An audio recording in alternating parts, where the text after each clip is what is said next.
Hi guys, welcome back to my YouTube channel Shortcut Mastery. So in today's video, we will fix this issue of how to reinstall Bluetooth driver in Windows 10. So let's start. So firstly, you have to just go to the device manager.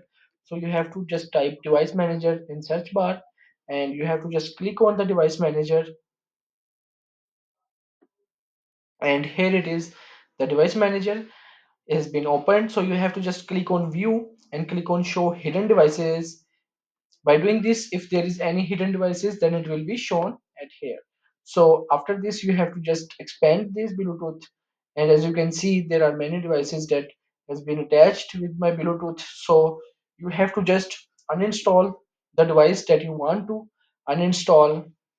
Like I have want to uninstall Amerbird Airport Pro, so yeah, you have to just right click on it and click on uninstall device and click on uninstall.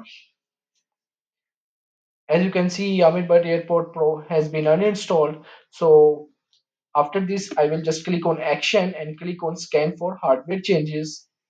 And as you can see, Amerbird Airports Pro has been reinstalled. So this is the fix that how to reinstall Bluetooth driver in Windows 10. So if you like my video, so kindly subscribe my YouTube channel. Thank you.